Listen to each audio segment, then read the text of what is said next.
You're listening to the Good Old Boys Fantasy Football Podcast. Now here's your hosts, Kevin, Derek, and Alex. Alrighty, welcome in, ladies and gentlemen, to another episode of the Good Old Boys Fantasy Football Podcast. I am Derek, and joined as always by your co-hosts Kevin and Alex. Gentlemen, how we doing?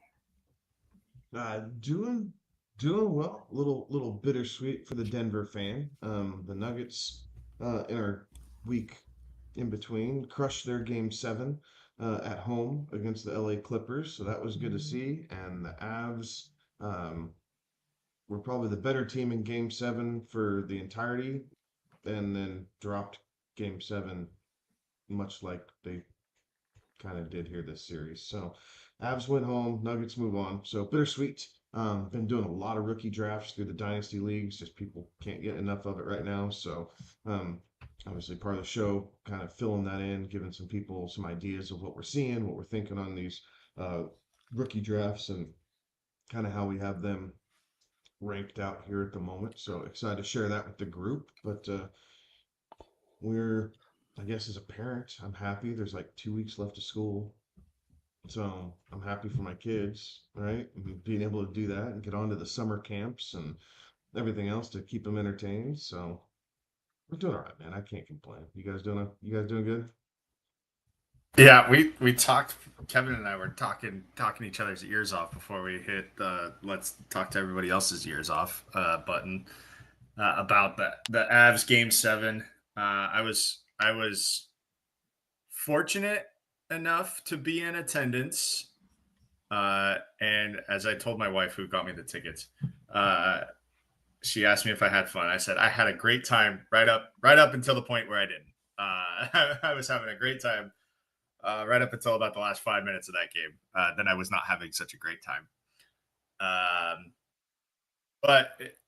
Yeah, we talked kind of ad nauseum about our Avs season post-mortem, and we won't bore you guys with that talk, but that was a lot to process. I really felt good about this year's team, and it felt like we had everything with Gabe coming back and all that stuff. It felt like it was going to be our year again. But I'll hang on to 2021 or 2022, whatever it was, 22 when we last won the cup. So, yeah, I have not done any rookie drafts. I've been I was full bore into the NHL playoffs. I told my wife before game 7, I said, hey, look, when the hockey season ends, like, that's okay. Then I just go full bore into F1 for the summer. And she's like, well, that's even worse, because that's at all hours of the day. She doesn't like how the cars sound. Like, she's not a fan of Formula One, but I very much am. So I have not really paid too much attention to what's going on the gridiron, other than, we had the draft. I've seen some rookie numbers get assigned. And I laugh at the fact that the Browns think that Shedeur Sanders is going to be there after, rookie minicamp. I kid. He'll be there after rookie minicamp, but probably not for much longer after that.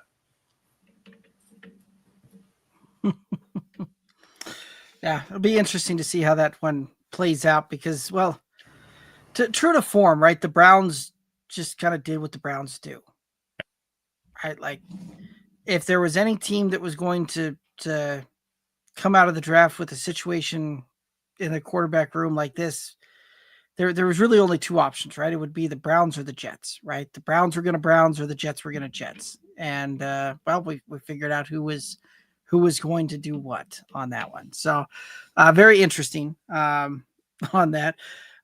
We do have a fun little show. We're going to talk some Dynasty Rookie Rankings. We're going to talk Dynasty Rookie Drafts, go through a mock rookie draft on that one as well, right? And I'm kind of in that same boat Kevin's in, is where there's a lot of rookie drafts taking place and have completed quite a few, have quite a few left to go, all of those kind of good things.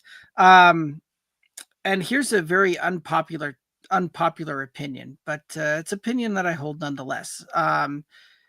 For the rookie drafts, I understand everybody's got rookie fever and is just itching to go and start drafting for the rookie drafts. I'm I'm of the unpopular opinion. I'd rather wait and see what happens in OTAs and mini camps, and it wouldn't even hurt my feelings if we started getting into actual training camp before we started drafting rookies to see what that looks like. Just because I think we get a better idea as far as how a team really sees these guys and really plans to utilize them. And it certainly gives a lot more insight and information on that. I shared that opinion in one of my leagues and was told that, something to the extent of, that's the people that can actually scout rookies would, want to be up there and get drafting on that. So anyway, my thought is that if we were that good at scouting rookies, we would have a different day job, each and every one. We wouldn't be playing fantasy football, right? Real football, right? We'd be playing real football, and be employed by one of 32 organizations to scout players. So anyway, power to the people that think that that's a thing. You know what? I would love to live in that world. I would love to live in that world. That's like why I said, doing $25 buy-ins instead of $25 buy-ins too. Right. And I think that opinion came in a free league nonetheless.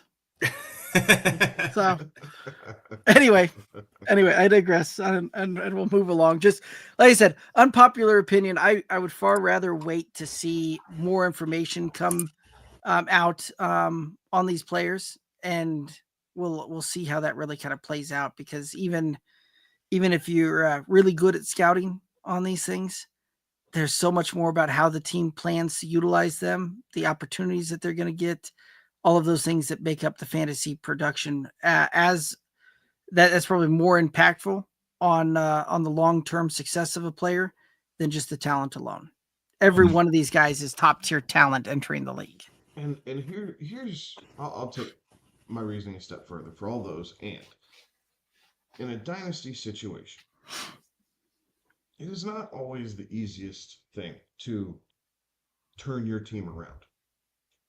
So if you were in the top 4 or 5 draft spots, you should really want to wait, because we never want to plan on injury, and God forbid anything happen to any of the players, right? We like all these guys, right? We like some more for their fantasy output than others, but we like these guys.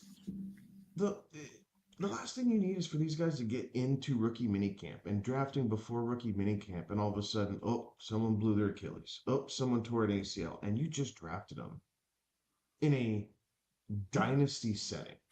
Like, scouting is one thing, but I like to have the healthiest team I can possibly get when I'm drafting in any format. Like, so drafting in May or April, right after the draft, does me no good, because you can think you have an awesome dynasty draft, and then all of a sudden injuries just cripple your team, and some of these guys are never the same. But you should be able to make that decision, adding them into your fantasy organization. I'm not giving up millions of dollars. That's why this is a game. This is not real life. Right. So let me draft it close to the regular season. Like, let me make sure they're going to be healthy. I don't need a weird weight room accident or someone tripping down the stairs to derail the fantasy league. Like, that's frustrating. Yeah, the other thing too is, right, and one of those, when you start really looking at some of these things as well, right? Like, there's a lot of these guys that, even if they're the highly touted guy, the draft capital, all of these things point in the same direction, doesn't necessarily mean that year 1, year 2 success right away, right? And if you're drafting in Dynasty, you're looking at a 3-year window. Well, you can say all you want that it's a 3-year window, but if the utilization isn't going to really be there in year 1 or 2, you're banking on a massive year 3 to bank on that draft capital that was spent. Not only that, but even to Kevin's point, right? Even if it isn't as serious of an injury as a Achilles or an ACL or something like that, even when these, we always see the training hamstrings pop up there, right? And that's one of those that when we see those hamstrings pop up, that's typically half a season that we see these guys lose out on before they really return to form. And then as a rookie, it takes them about a half season to really to acclimate to the pro game on that as well. So you're now, basically flushing the first season down the drain. Mhm. So anyway, like I said, unpopular opinion, but I think it's been the opinion of this show to hold your draft as late as possible so you can give yourself the best possible chance of knowing what you're getting once the games matter. I think that's been kind of what we've been touting for 6 years now. So, Absolutely. and then we do have a question coming in here. Let's go ahead and hit up Chuck's question here real quick. I'm trying to make room for rookie waivers. Is Josh Reynolds going to be the Jets wide receiver 2 and put up any points, or should I drop him now for a rookie waiver? So, I guess if you guys have a take, have at it, because I definitely have one. Go ahead. Go ahead. Okay, so I do not believe that Justin Fields has shown the capability of servicing 2 wide receivers yet. I also think that the Jets spent some decently high capital on Mekhi Corley last year and started to kind of show in bits and pieces. So I think Corley is going to be the number 2 coming into camp. Josh Reynolds is going to have to really take it away from him to be the outright number 2. That being said, Reynolds' snap share should be right up there. I think you'll see Arian Smith, the wide receiver out of Georgia that the Jets drafted, get on the field for some speed in certain situations. I don't know that he's going to be a big player either, but all this goes back to the fact of, do you trust Justin Fields to truly make multiple wide receivers fantasy relevant? I do not think the Jets have shown enough competence within their organization. I still think there's questions with their offensive line, and I still have overall questions about Fields' ability to process the defense in front of him. So for all those reasons, I would say you could drop Josh Reynolds for a rookie if that's the spot, and if that's your weak link. I would feel comfortable doing that. Fair enough. I don't disagree with that. When we've seen Justin Fields out there and going, right, like you're right, Kevin. It's always been the first wide receiver, and typically that seems to be wide receiver 1 read. If it's not there, take off. Like that's primarily what we've seen from Justin Fields.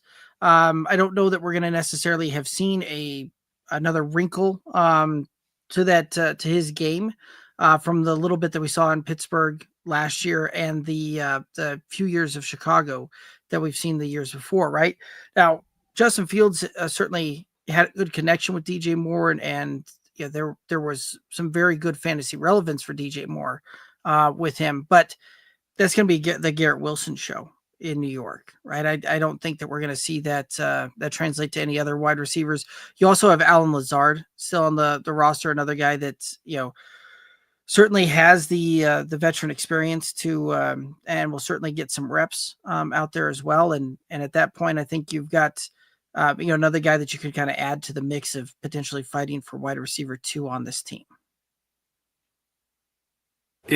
Look, like Josh Reynolds had a rough year last year, right? Like there was the off the field stuff. There was getting let go by Denver, getting claimed by Jacksonville.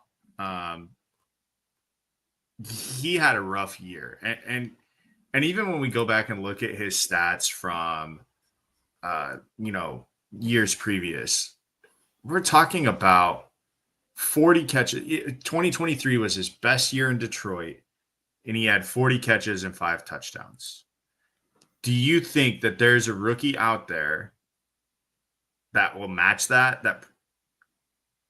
has a quarterback that's likely better than Justin Fields, like is in a better situation than Justin Fields? And that's like best case scenario.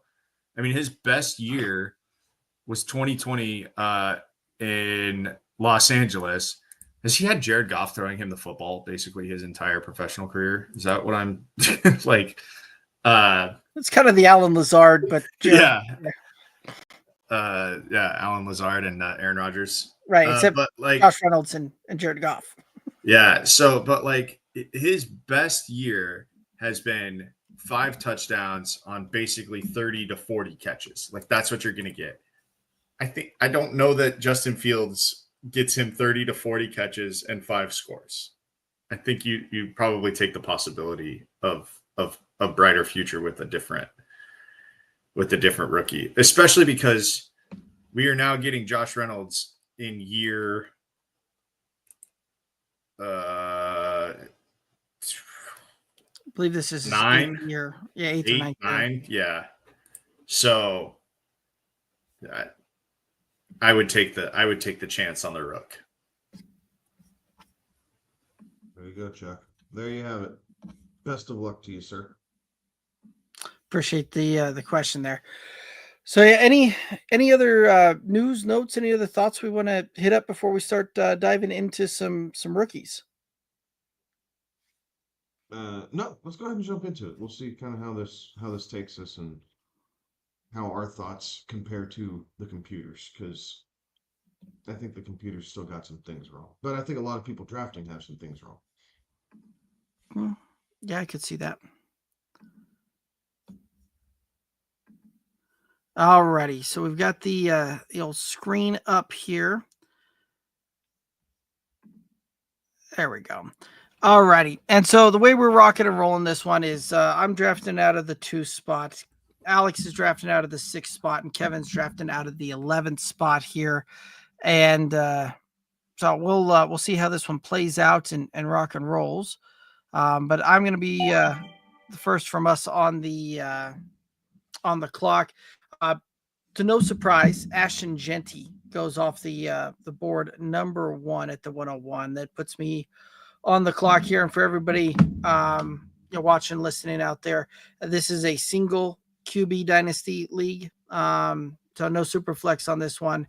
So anyway, it puts me on the clock. And this one here is a, right, I mentioned earlier that the opportunity will play a lot into this. Not necessarily thrilled about the opportunity this first season and what that probably looks like, because I do think that this player is going to be in a split backfield for a good chunk season. But I do think long term we're going to see him take over and dominate on that one. And so I'm going to take Omari and Hampton here.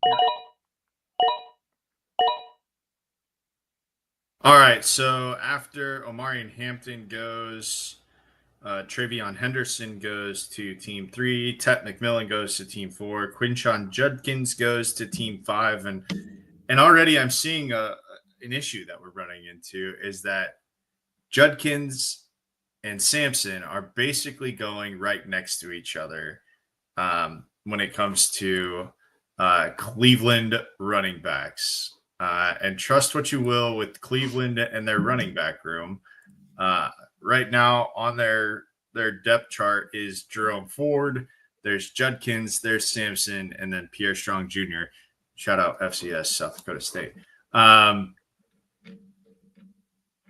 believe somebody on this show was pounding the table for both of these guys. Well, one of these guys in particular. Now I can't remember which one it is, but I'm not going to go running back here. I'm going to go with the tight end.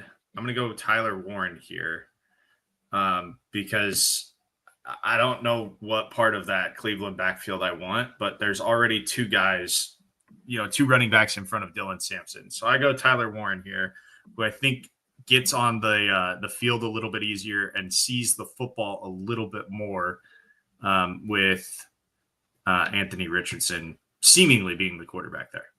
Yeah. So as we're going through live drafts as opposed to the computer, some things that I've noticed slightly different is the computer and how they're drafting has Travis Hunter pushed further down. He's been consistently going in that number 3 to number 7 range, just depending on kind of who you're drafting with and what their needs are.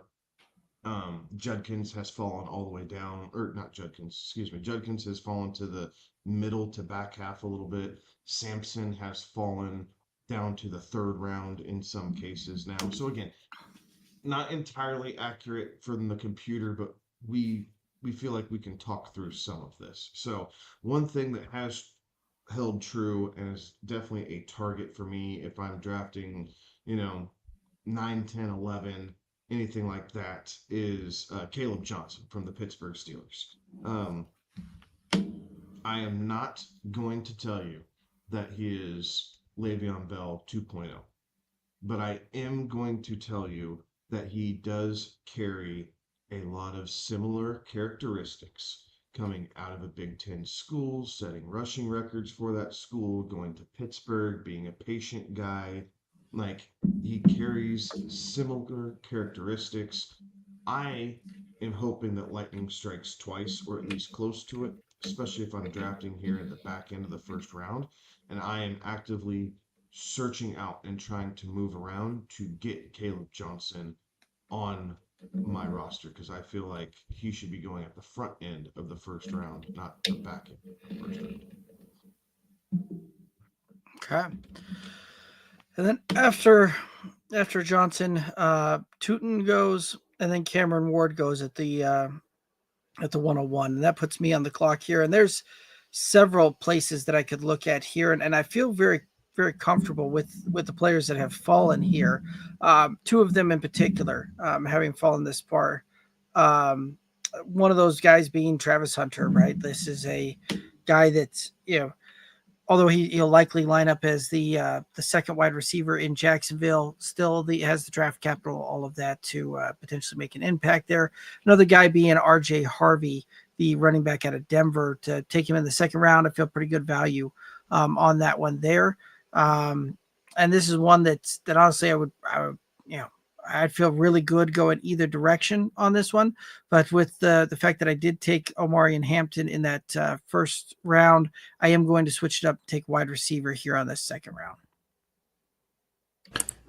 All right, so after Travis Hunter goes, Trey Harris with the Chargers goes, Cam Scadaboo goes, and then Isaiah Bond, the wide receiver, who was drafted by Nobody. Okay. Undrafted and not picked up. Yep. Undrafted and not on a roster currently. We're working through some legal stuff at the moment. Correct. That is true. All right. So now, as I just got done saying how I don't think Shedeur Sanders is an NFL quarterback, he is what's listed right now as best available. Also, Colston Loveland is available here at the 6th, but I already took tight end. You have a chance to do something funny, though. I do have a chance to do, but taking 2 tight ends here in the 1st round, is that my? Those are something funny, and most of those guys are both Colston Loveland and Ty Warren have been 1st round picks, and typically mid to early 1st round picks in most of the drafts I've seen so far. That is interesting. I guess there's a way to look at it where you could take the guy and flip him as a trade piece if you don't, which one. I would rather, if this is a 1 tight end league, I think I would rather not have the headache or the foresight to second guess myself. Did I trade the right one? Right? Like, I don't know that I'd like to play that game with myself. However, I'm looking at some of these other options that I have in terms of running back. Ollie Gordon is the 4th running back right now in Miami. Damian Martinez is going to be at least the 3rd running back in Seattle. And then Devin Neal is at least the 2nd running back in New Orleans, if not the 3rd. So right now, things don't look so great. So while I do think that Colston Loveland is probably the right pick here, I'm not going that direction, and I'm going to go a little bit further down and take Trevor Etienne from Carolina. Okay. So after Etienne, Shedeur Sanders, Colton Loveland, Devin Neal, Martinez. Parts of this board, how the colors shake out, are pretty accurate to many of the drafts I've seen in what's going on. Obviously, Derek spoke about the tight ends. We're seeing a lot of Jackson Dart in that almost exact same spot that Shedeur Sanders is going. Sometimes it gets pushed down and Dart will go in the third as the second quarterback taken, especially in single quarterback leagues. Again, this is slightly different. I am letting the board fall to me. I could go Jackson Dart here if I'm a quarterback needy team, if I have older quarterbacks and know that I have that bridge. But I did not think that this was the year for quarterbacks. So I am actively avoiding, unless I absolutely need one, I'm actively avoiding quarterback here, at least for the first, excuse me, at least for the first 3 rounds. And I'm going to go back to a player that Derek talked about earlier in RJ Harvey. And I have Harvey rated as a first round talent. He's been going in the first round in most, not all, but most of the rookie drafts that I've done, and he's creeping further up the longer rookie draft season is going on. He is, the third player ranked, if you will, in this situation. But he is not falling this late any longer. This was a pre-draft setup, so he's not falling this late any longer. I'm going to take him off everybody's hands, and I'm going to start with 2 running backs who I, for dynasty purposes, have listed inside my top 5 overall. So I feel really good about that draft in the back of the first. Yeah, I really like that pick. I was hoping that he would find a way to slide even further and make his way back to me in the third, but really like that pick there. Areo Manor goes, and then Respirator goes, and that puts me back on the clock in the third round here. And, could go a couple of different routes here. Jackson Dart, certainly, like, this is a lot of times kind of the latest that I've seen him go is kind of top of the third. Kevin mentioned that already. But another guy that certainly looks like a it could be another kind of a good pick here. Certainly has the draft capital to manage that, and certainly has the big body frame for a wide receiver. Is here, and a lot of times I don't see this guy last, typically past the middle of the second, but with him still on the board here at the 302, I'm going to take Jaden Higgins, the wide receiver for Houston. I like that pick. Okay, so after Higgins goes, Harold Fannin, tight end in Cleveland. There goes Jackson Dart, finally, the 4th pick in the 3rd round. Aronda Gadsden, a tight end for the Chargers, has come off the board. We see a lot of tight ends here. It's 4 tight ends in a rookie draft. I don't know if that's more than normal, but it is interesting. It's a pretty decent tight end class. It is a pretty decent tight end class. All right, so I'm looking here again. Ollie Gordon is listed as the best available. We've got Kyle. How do you say his last name? Monin guy. There's no way that's how that's said. I think it's just where you pronounce the syllables, but I think you have the principles right. So he's still available, running back out of Chicago. Jalen Royals, he's a Chiefs wide receiver, just intriguing to me as a 4th round pick.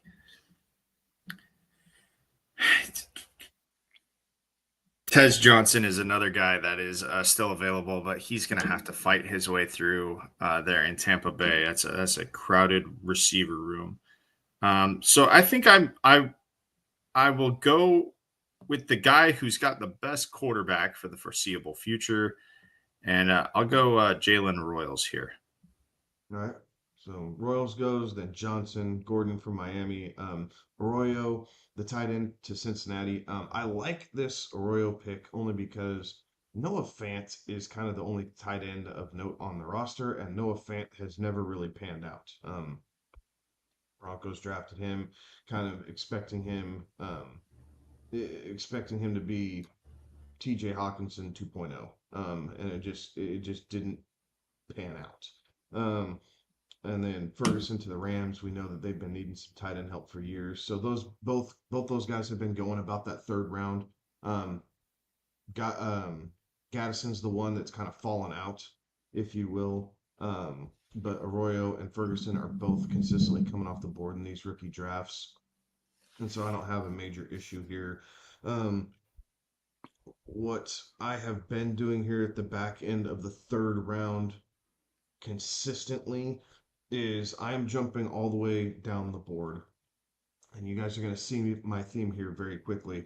And I'm going to grab Jaden Blue, the running back out of Texas that went to Dallas. Because I'm not convinced that Javonte Williams or Miles Sanders is going to be able to hold up. And I think Blue gives the explosiveness into that backfield. So I think we could see him catch a lot of balls out of the backfield, get him out wide, find ways to get him into space, and be an extra piece to this Dallas offense in a dynamic way. And I wouldn't be surprised if he ends up taking more snaps than at least we originally anticipated, the more we're thinking about this Dallas lineup. So my theme is going to continue. And I now have a three-headed rookie running back monster. I like the call. Jalen Milroe goes at the end of the third, and Mason Taylor goes at the top of the fourth here, putting me back on the clock. It was one of those that Jalen Milroe was one of the guys I was kind of staring down here with the fourth round. Even in a single QB league, Milroe, as a fourth round kind of flyer, could certainly make some sense there. As a young guy with a lot of athletic ability, seeing what that may develop into, put him on a taxi squad and stash for a couple of years type of things. But it's not available, so we'll move on there. And with that, another guy that I have seen going much earlier in the draft. This is a guy that in the fourth round in every Dynasty Rookie Draft that I've seen so far, not available. Typically he goes in the in kind of that early to mid second range. But the fact that Jack Beck is still there, I'm going to go ahead and go that route. This is a guy too that very well could see an immediate impact and an immediate role with the Raiders. All right. So after Jack goes, a lot of these, the computer is taking kind of my thought process here. Quinn Ewers goes. I really liked what Derek was saying about Jalen Milroe. He was actually a guy that I was eyeing here. I'm looking for a quarterback to stash, and likely one that is has the path of least resistance, if you will, to being a starter. So I like Jalen Milroe because Sam Darnold is only on a 1-year deal up there in Seattle, and Milroe has an opportunity to find his way onto the field should something happen. I also thought the same with Quinn Ewers, who is one hit away. I know Zach Wilson's down there, but we've seen Zach Wilson bounce around now. He's on his 5th or 6th NFL team, which is wild. So Quinn Ewers is off the board there. Mitchell Evans comes off the board, the tight end, and then Dylan Gabriel goes right in front of me. So I am looking at quarterback here. I'm looking at a couple of different guys that have caught my attention. The first is Riley Leonard. He's currently listed 3rd on the Colts depth chart, and behind Anthony Richardson, who I think gets a fair shake, and Daniel Jones, who I think is still a competent quarterback in this league and hasn't gotten it. So I think Riley Leonard's path to being a starting quarterback in this league is a little bit more difficult than the guy that I'm about to bring up. And not because I think that he has the all of the tools to be a starting quarterback, and there is still a giant free agent that's still out there that could throw this whole plan into whack. But I'm going to go Will Howard here, the Pittsburgh quarterback, who is currently listed second on the depth chart behind Mason Rudolph and just ahead of Skylar Thompson. I mean, if there is ever a guy who might get a shot at playing some meaningful snaps this year, or at least in the future, it's going to be Will Howard. I'm surprised you didn't go with the Tyler Shough Shook out of New Orleans. That probably would have been the smart one. Also, just a couple of things there. The Zach Wilson, I believe, is on team number 3 with the Jets, Broncos, and now Miami. It feels like he's on its way. It does for sure.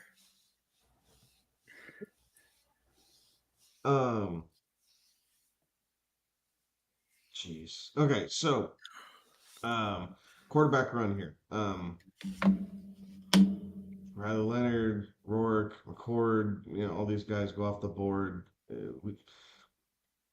Again, wasted computer picks. There's a lot of players here to consider. Who I would be pretty happy with. Torrey Horton, the Colorado State product, going to Seattle is one that definitely catches my eye because they're going to they just need a number 2, right? I don't know that Mike Bobo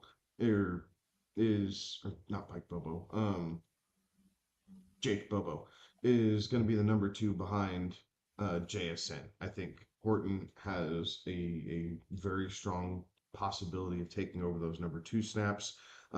You also had Jalen Knoll, the other wide receiver that the Houston Texans took because they selected him at 79. Like, he's no slouch. Right. And so he is a guy that I think deserves some attention here. Who else do we have on the board? Pat Bryant, the Broncos selection, who Sean Payton has said he reminds him of Michael Thomas, which is always a good thing. Let's see here. And then you have DJ Giddens. So here's the thing. Giddens he did really well at Kansas State, and he was getting a lot of pre-draft buzz until he landed with Indianapolis. Indianapolis has really struggled to find any type of competent running back behind Jonathan Taylor here for the last couple of years, and I think Giddens easily falls into that number 2 realm. So I am, if I have Jonathan Taylor on my team, I'm absolutely jumping to this Giddens pick in the 4th round. Feeling like that's my handcuff of the future and be able to just kind of ride that out for a little bit. So I'm interested to kind of see how that goes.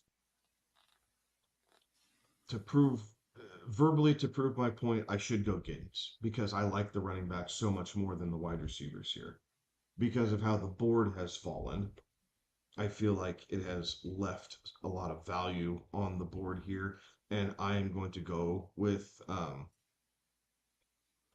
Jalen Knoll from Houston to kind of round this off. But Giddens in a perfect world would have probably been my pick just because this, to me, is the year to load up on running back and to retool in a position that's so hard to find. And yes, everybody's splitting touches right now, but to have such a strong, good crop of young running backs, I want to acquire all that depth now and get as many different darts as possible to see if I can get one to hit, and then worry about quarterback and wide receiver next year. for dynasty purposes. Right. Yeah, no, I would agree with that. Right, outside of the top, couple of wide receivers, like it gets a little rough in this one here from a dynasty perspective, but certainly a great running back class, and the quarterbacks not so much. Yeah, wide receiver is just tough, right? Because everybody, with the exception of McMillan, is coming in as at least a number 2. There's no one else stepping into a number 1 role. No one else. That's because the last 2 years have been just dynamite wide receiver bonkers, classes, right? Yeah, we've been super Dynamite. Spoiled. Been super spoiled. I just to break down some numbers here, and I did some quick counting. So if I'm incorrect, I apologize. But we've got 10 quarterbacks that were taken in the 48 picks, 14 running backs, 14 wide receivers, 9 tight ends. 9 tight ends. That feels probably about 5 too many. I really don't mind it if you're going to be throwing a dart at a tight end in the 4th round. Outside of the obvious couple of early picks there. But there's 3 that didn't go that should have. Yeah. Yeah. Yeah, like in place of, but right. Maybe not in this one. Sorry, I switched leagues. He went. Okay. Yeah, so there's probably 2 that I wouldn't have taken. Helm and the last 2. How do you say it? Monteveo.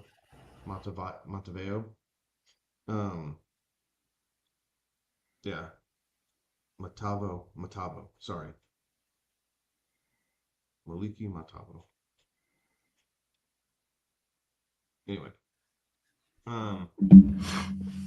Definitely a little different than what Derek and I have been seeing. So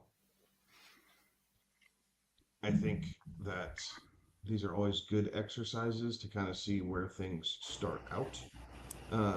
Especially if you're doing a lot of rookie drafts, doing this at the beginning is kind of a good idea because so many people don't know, right? They're just following ADP.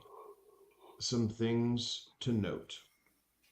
My personal draft board, 6 out of the top 7 spots are rookie running backs.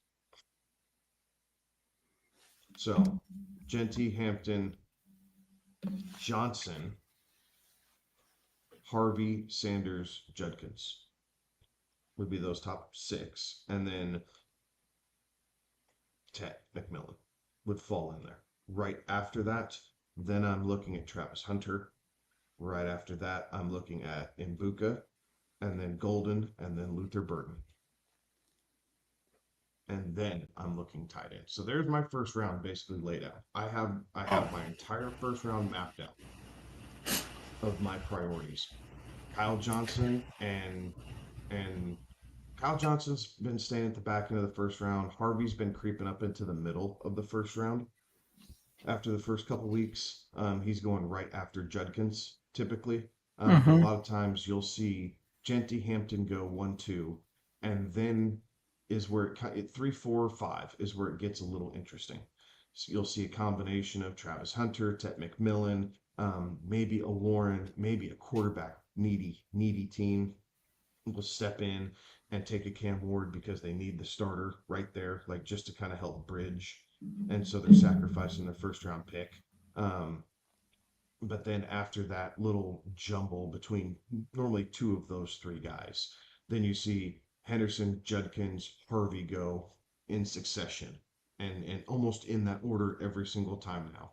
And then you'll see the remaining one of the 3 I listed earlier between McMillan and normally McMillan's already gone. Hunter or Ward is typically 2. One of the 2 might be left. You'll see them go. And then Mbuka, and then Johnson, or Johnson, then Mbuka, and then Golden wraps up the first round. So, different ebbs and flows, for sure. But guys on this draft board, and Derek, correct me if you kind of see something different is Scatterboot kind of stays right there in the first 4 picks of the second round. Mostly, from what I've seen, he goes kind of consistently there. Yeah, You're early to mid. Like I've yeah, seen him go as late as 207, but he typically not fall into the back half of the second. yeah. Cam Ward, if he doesn't go in the first, absolutely goes. You do see two of the other guys on Derek's roster, Higgins and Beck, both go in the second round. Yep. You also you will see Knoll go in the second round now. Normally it's mid to late, but you do see him go in the second round. A lot of times you'll see Royals go in the second round as well as Johnson. Maybe one of those guys slips into the very first part of the third, but that's kind of where it goes. The two tight ends, Warren and Loveland, I've seen them both go in the first. I've seen one go in the first, one go in the second. I've seen both go in the second, but generally they're not past 2.6. So it's always in the front half of the second round where I've seen those guys go. Right. Which I find to be fair. Harris from the Chargers has consistently gone in round 2 also. So some of these things do track. Where it got pretty silly was about 2.6 and beyond. So we got through a round and a half and it was okay. Typically Tutton is going in the second round. I've seen Jaden Blue start to creep up into the back end of the second round because guys who are missing out on that first run of running backs want a guy. And so Jaden Blue has been creeping up to the back end of the second because those teams feel like they want a running back, and he has an easier path because there's no dominant number one in front of him. So ebbs and flows. But like I did with my draft, I want to find ways to get guys on my roster. And if I'm drafting at the front, like Derek is, sometimes it works out and you get to, sometimes it doesn't and you're stuck with one, and then you kind of just go down the field and go BPA, right? You're doing a lot of receiver, maybe a tight end, because typically Travis Hunter wouldn't be there. Who knows? Maybe you feel like you still need one, so you're looking at Higgins or Beck or something like that. And so as much as I don't love the back end of the second round, if I could draft at 9, I think I could live pretty comfortably drafting at 9 because my draft board wouldn't change a whole lot. Like I would get Johnson or Harvey, and then I would take Blue as early as 9. I'm in that camp that I would cheat him up the board to get 2 running backs out of this class on my team, and then I'd worry about receiver late. Like I said, there's the kid out of Colorado State that went to Seattle. I look at him in the 4th round a lot. I look at Pat Bryant in the 4th round for the Broncos. Just again, path to targets and to get on the field and kind of go from there. Are you seeing? I know that was really long-winded, and I apologize, but I was trying to put some color behind what we're actually seeing compared to what the computer puked out for us a little bit. Are you seeing anything different or something you want to highlight on there, Derek? Not really. Yeah, you did mention Pat Bryant there. Pat Bryant's a guy that I'm typically starting to see go heavily in the third. I haven't really seen him sneak past the third much lately, but I've even seen him go as high as the second in a couple of cases. I haven't seen that yet. Yeah, I've seen it in a couple of them, and enough to make me go, "Huh, that's interesting." Yeah, it seemed to be that those drafts were kind of going right about the same time that those comments came out about Peyton saying that they reminded him of Michael Thomas. So, could be very interesting there. But no, I would agree with that with those points as far as what we're kind of seeing there and how that's going. Any other thoughts on that, or we want to hit up some comments? No, let's hit up the comments. Alrighty. Give the people what they're asking for. There we go. Alrighty. Big Rice Ball over on YouTube is saying, what's the format for this mock? Just a Dynasty Rookie Mock on this one, and it's a single QB type of league, not really anything too crazy, just a pretty standard mock on that one. And Big Rice Ball saying Kyle Williams not here at all. That is interesting. Any thoughts on the Kyle Williams? He's been getting a little bit run, right? Going behind Kyron. He's battling for the number 2 spot, right? Blake Corum, Kyle Williams. I don't have any issues with grabbing him, right? Like I think you can step out and grab him. If again, I was trying to be true to the closest thing that I could see coming to me in a draft. The Harvey pick was a sucker pick just because he was falling down the board. He'd been going in the first. I grabbed him in the second, but I was trying to be true to that positionally. Generally, I don't look at running back in the 4th round. I'm looking at one of the receivers that kind of slipped because people are gravitating towards the running backs, but we see him going anywhere between the back end of the 2nd and the first half of the 3rd is where I've been seeing Kyle Williams go in these drafts. I don't really see him falling to the back of the 3rd much anymore. Are you seeing anything? No, that's pretty standard. Although to be honest, with Kyle Williams, I don't know that I want much in the way of, right? Like I'm just it's great if he gets the job. Well, and McVay runs one guy so hard, like having a guy buried on the depth chart doesn't do it. And I think we're all thinking of some different ones there, because you're talking about a Rams player, Big Rice Ball, saying that he's a Las Vegas wide receiver, and I was the Kyle Williams I'm thinking of was drafted by the Patriots. That's the one I was looking at too. The Patriots wide receiver. Oh, Patriots. Sorry, no.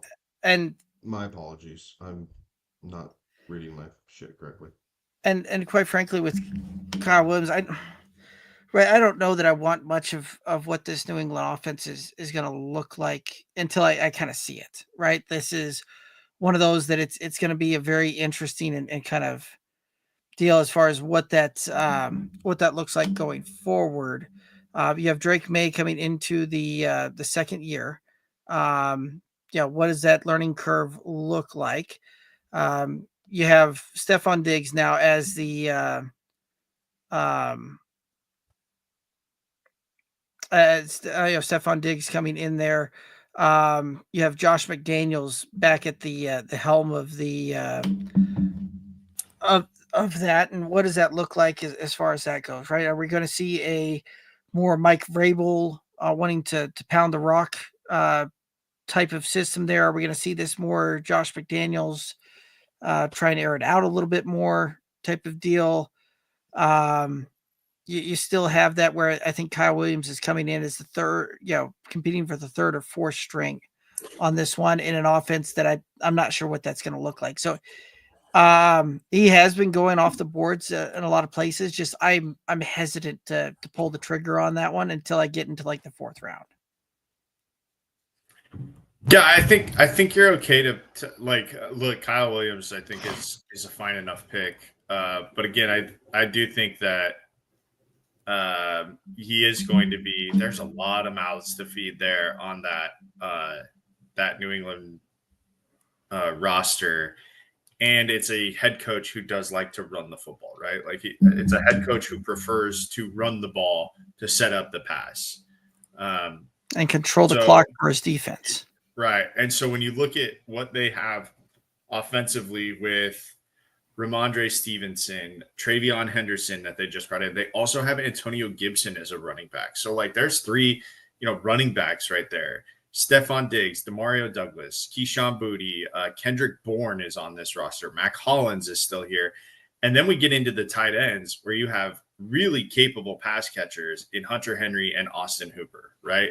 So that's Kyle Williams, even without taking into account anybody else in the wide receiver room, right? Even if he is the 3rd wide receiver, he's probably still the 4th or 5th option when it comes to throwing the football, because how many times are you going to have?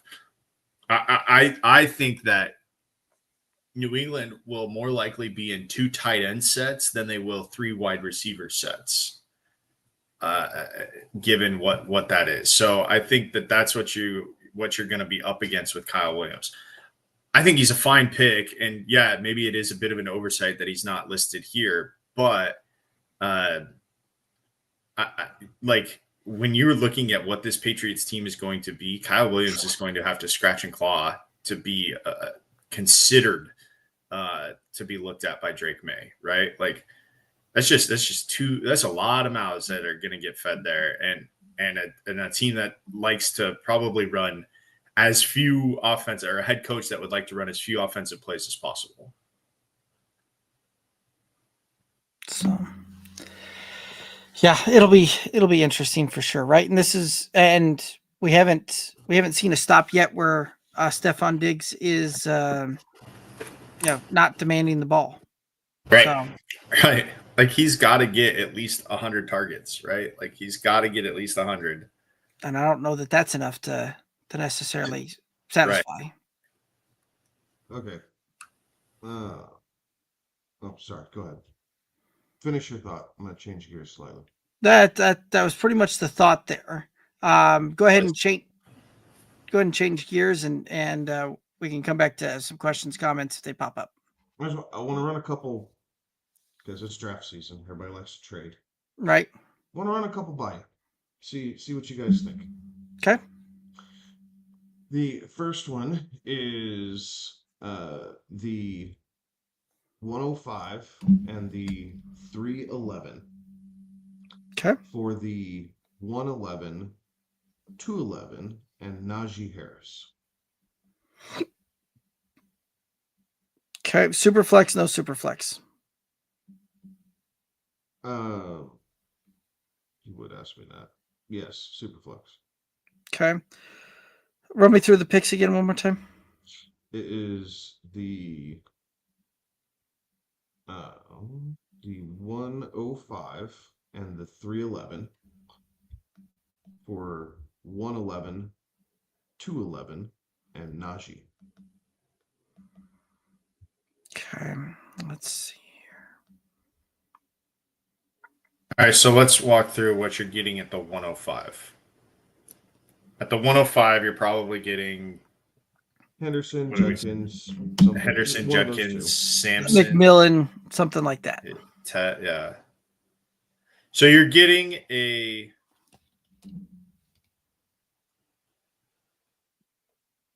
backup running back, right? At least to start. That's what you're getting, is a backup running back. An unknown commodity in a backup running back, but a backup running back nonetheless. Najee, listed as the first string, but he is a 1-year rental, and Omarion Hampton is knocking on the door, right? The 105 and Najee at that point, right? Because either one of those guys, you're looking at a 1A, 1B situation. Right. Najee's going to be in a 1A, 1B with Omarion Hampton in Los Angeles. You're going to have the same situation if you're looking at Judkins or Henderson as a running back, 1A, 1B type of situation. Or if McMillan's there, you could go that route. Or in Kevin's case, as highly as he has Caleb Johnson, potentially going that route there as well. So it's 1A, 1B situation. I think you're pretty well washing at that point. But what? Go ahead, Alex. You said it was Superflex? Mm-hmm. Yes. I think I'd take that 111, 211.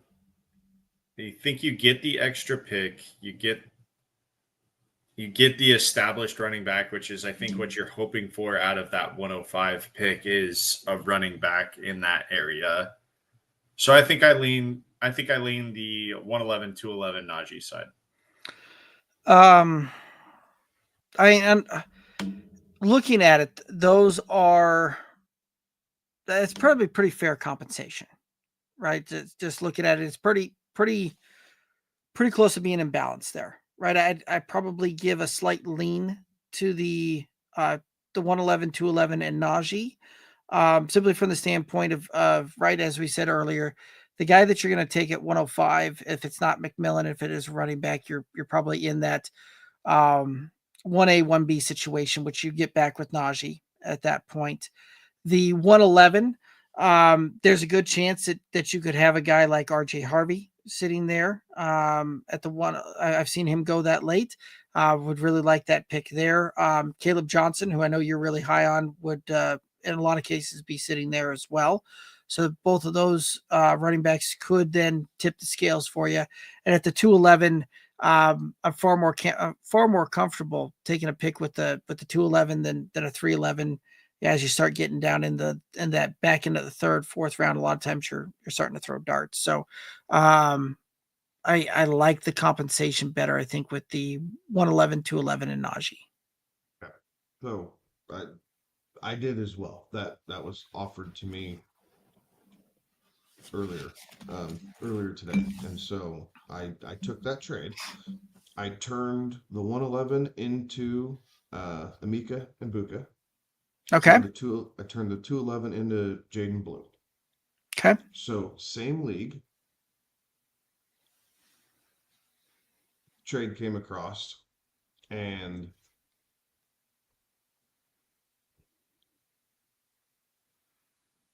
they offered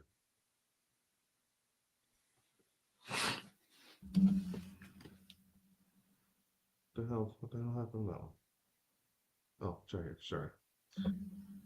So they offered Jordan Addison and the 112.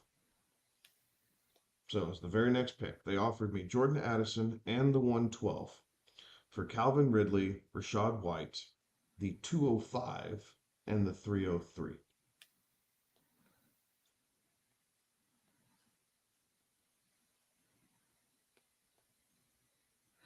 Calvin Ridley, the 205, and the 303, and what was the other player? Rashad White.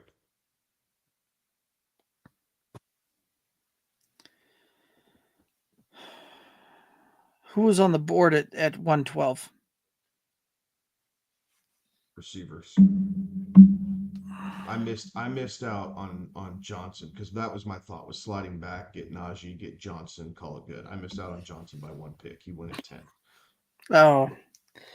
So that's why I went in Buka at 11. And so now I'm not that I'm punting, but I think with Ibuka you don't really need. You would, all right. Let's say the trade again for me. Jordan Addison and the 112 for Calvin Ridley, Rashad White, the 205, and the 303.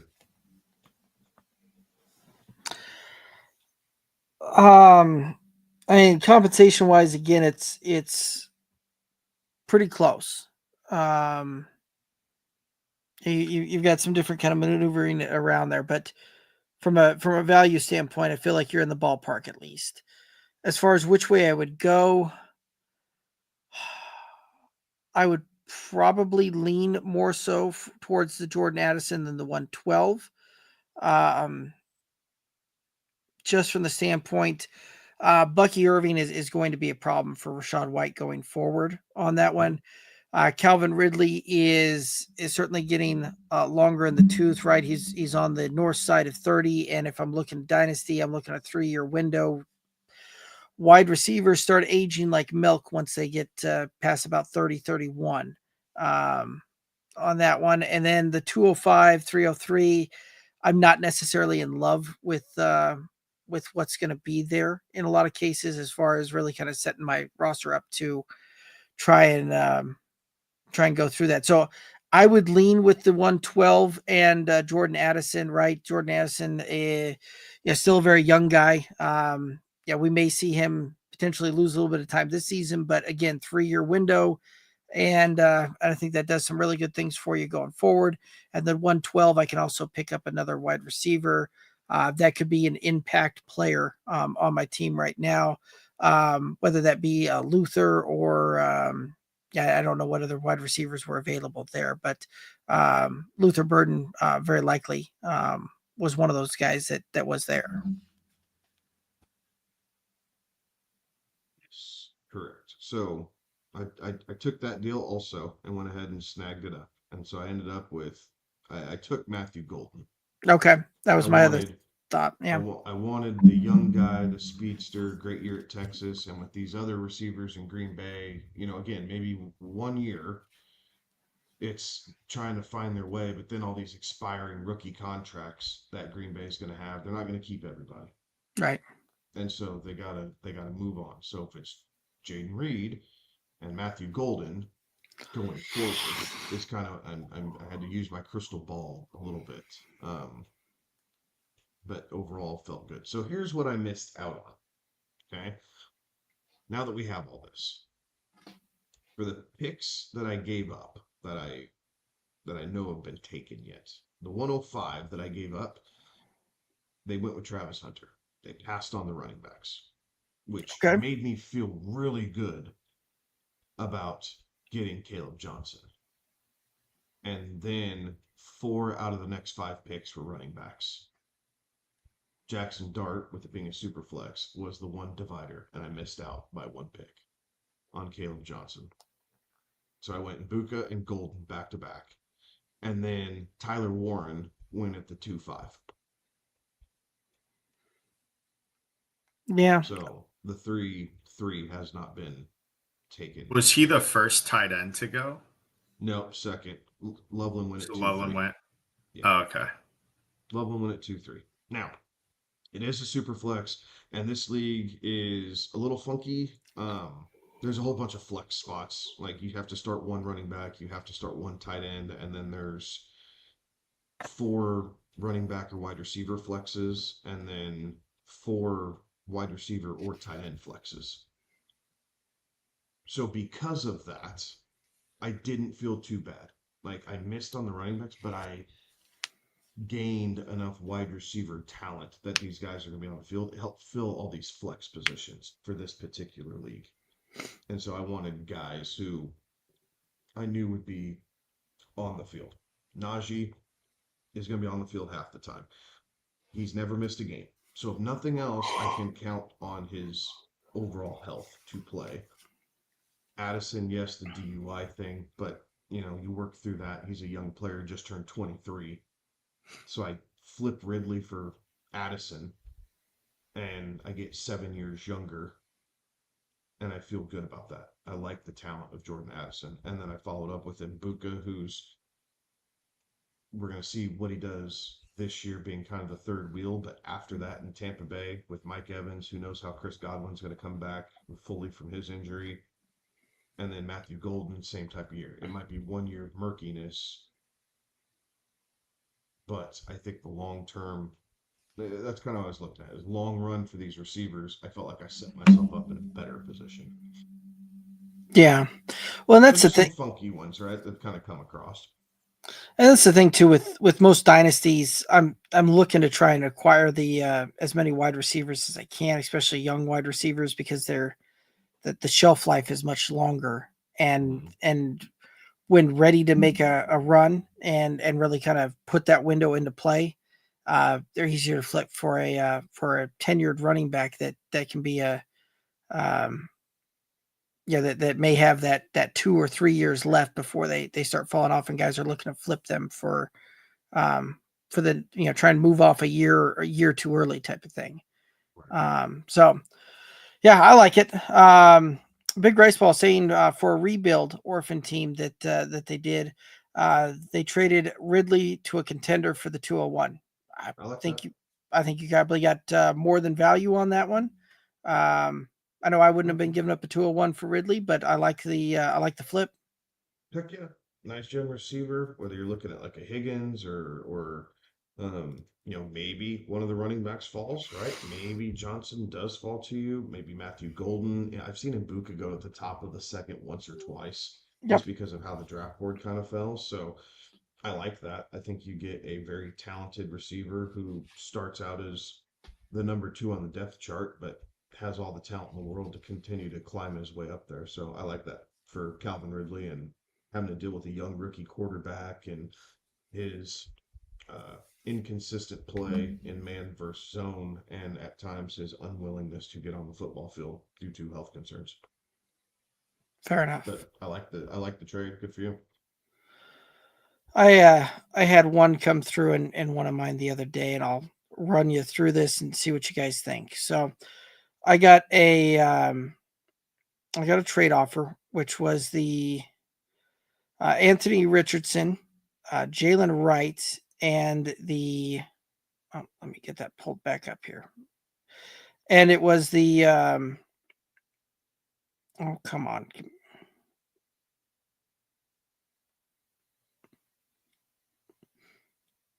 It helps if I was prepared. My apologies. Oh, you're good.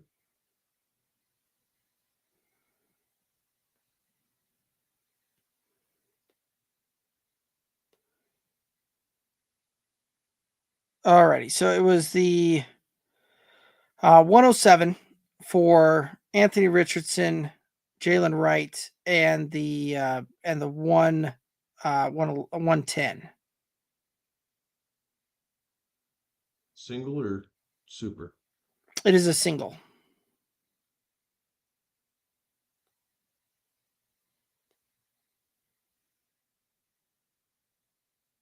All right.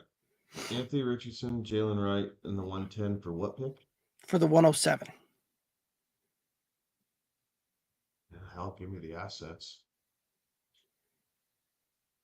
Again, I really like Caleb Johnson. I feel really confident that him or Harvey is going to be sitting there at 10. I'm not 100%, you can't say 100% on anything. Nothing's a full guarantee. But I really like my odds that one of those two backs comes to me at the 110. And I'm going to acquire some assets. I mean, they may not be great assets, but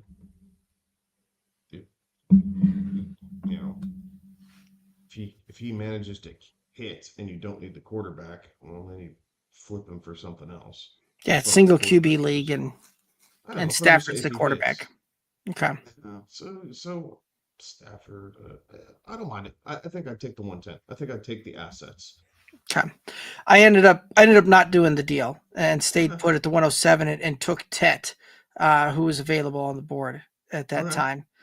Caleb Johnson had gone the pick before at the 106. Okay. Harvey was on the board. Could have gone that route. But Harvey was off the board by the time the 110 came around. Oh, both were off the board by 110, huh? Yes. Yeah, so the 110 would have had guys like Luther Burden, Cam Scatterborough, Matthew Golden, Tyler Warren, Trey Harris, Colson Loveland as the top picks for that. Too? Yes. He went at the 108. Okay. Yeah, I mean, based off of how the board fell. Yeah, I mean, I stared that one down a long time. Yeah, I think based off of how the board fell, you did better for yourself, right? I mean, I was dog cussing that deal with Najee, that first one we went through,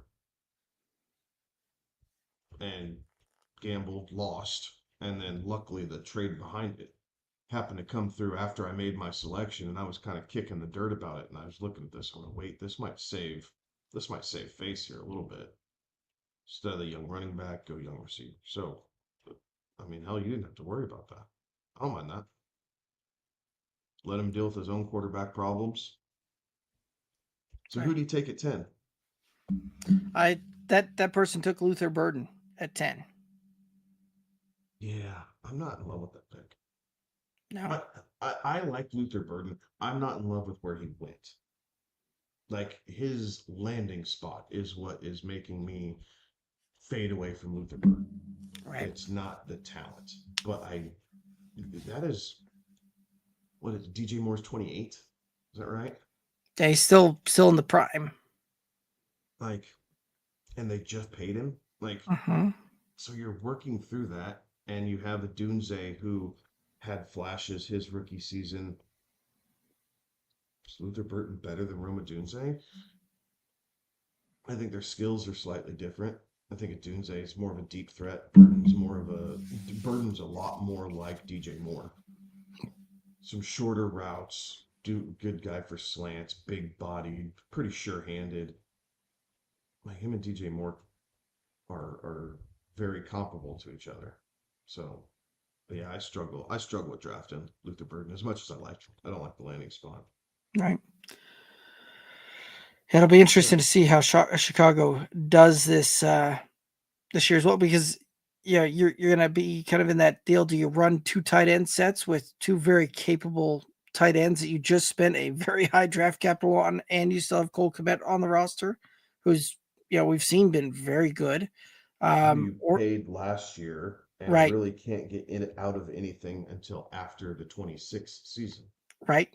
So now you got two premium tight ends on the roster, and you've now got DJ Moore, who you traded for and paid a bunch to, and you got Rome Odunze, who was a top 10 pick for you last year, and you just drafted Luther Burden with high draft capital this year as well. Like you're going to be running either 12 personnel or 13 personnel. You're not going to be running much on the 11 personnel or 12 personnel. You're not going to be really running that where you're going to have them all out there at the same time. So it was a bit of a head scratcher for me on how they kind of went through that. But Chicago doesn't want to throw the ball 50 times a game, and Chicago's done a good job acquiring assets, but for fantasy purposes, I am worried about how those assets, not named DJ Moore, pan out. I do think he still gets his this year, but right. I am curious to see how the rest of them pan out, or if they all just kind of vulture off of each other, and you just have a room full of guys who are much better in the NFL than they are in the fantasy game. It very well could be. So, alrighty. Well, that does look like any other anything else we want to rock and roll through tonight. No, I don't think so. Alrighty. Any final thoughts out there for the viewers and listeners? Enjoy the rest of the NHL and NBA playoffs if you so choose. Golf is kind of out of its lull of non-important tournaments, and they're starting to pick back up now. Obviously, I have F1 heating up. NASCAR's in full swing, so there's stuff to watch. But more importantly, the sun's out, right? Kids are gonna be wrapping up school here pretty quick, so enjoy what little me time you might have left because of school. Because once the kids are out, those of you who have kids, your days are with the kids, and rightfully so. It just means less sitting out and vegging in front of the TV. So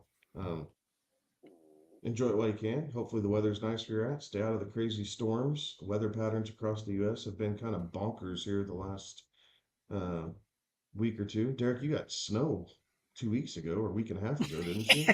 Yeah. So Derek has snow. Alex is dodging tornadoes, and it's been 90 down here in South Texas. So finally got some thunderstorms though. Good, we got some good rain, but luckily we missed the bad stuff. But it's been crazy. Houston got hammered with hail. Yeah, they did. Yeah. Hope everybody enjoys the next couple of weeks before NFL season really starts to kind of not shift into gear is probably the right terminology. Some good information on rookie minicamp, right? Like once the rookies go in and go through it, we'll start at least getting some information. Who's showing out? Who's getting some early buzz? It'll probably shake up the draft board here a little bit for some folks. Maybe confirm some things we were expecting to see. Who knows? I mean, the next Puka Nacua might be sitting on your waiver wire because he didn't get picked up in your rookie draft. So you got to pay attention. Yeah, the going back to that whole scouting thing and the thing we started off the show with, show me anybody that drafted Puka Nacua in a rookie draft because their scouting and all of that was so spot on that they took him, in the first, second round of a rookie draft because that's where that scouting would have come into play there, right? Anyway, sorry, I'm being a little petty there from a previous thing, but absolutely. All righty. Well, that's going to do it for us tonight. Do appreciate anybody tuning in, chiming in. Big Rice says, do you guys have any community startups going on? I don't have anything open right now. I don't know if you boys do. No, but I'm sure we could talk about that. Well, maybe we'll talk about that off air and see what we can bring back next week. Maybe Okay. we'll open something up because I'm sure Jamie would jump in for it. I know there's a couple other folks who kind of consistently pop in and ask questions and everything else. So I wonder if we do kind of A funzo type of league. yeah, something like that. I mean,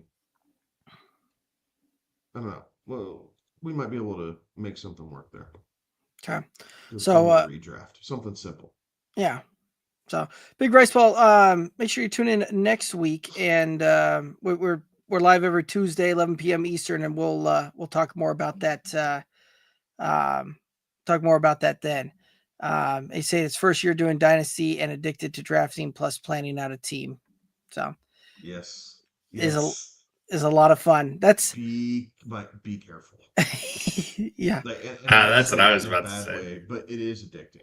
It is addicting. I love the draft. So I have a good number of dynasty teams. I have very much pivoted away from new dynasty startups, and I have moved over towards best ball just because the weekly grind of managing, 20, 25, whatever dynasty teams, it just got to be too much. I had too many other things pulling my time away and that needed my attention. So I have shifted more towards best ball where I get the fun of drafting. I get to see the trends and that type of thing. And then I don't have to worry about the roster maintenance and grinding out until 1 or 2 o'clock in the morning on a Monday night or Tuesday night after the show to get all my waivers in place to run the next day. Yeah. You got to be careful with that because you'll wake up, you'll sit there, look up at one point and go, oh my gosh, how in the world did I have 60 rosters that I have to actively manage this season? And I will tell you from experience, that's a lot. It gets a lot to deal with. So, set your, it goes back to that whole thing, set your limits and kind of rock and roll through there, right? Know what you can manage, know what, where it still stays fun. Because if it starts not being fun, then it's not necessarily worth it. So, alrighty, but that's gonna do it for us. Do appreciate everybody tuning in, chiming in. You can find us on all the socials: Twitter, Instagram, Facebook, TikTok at Good Old Boys FF, and then make sure that you head over to YouTube, click that subscribe button, ring the bell. It certainly helps out on that front. But for the boys, he's Kevin, he's Alex, I'm Derek. Have a good one. Be safe. Toodaloos.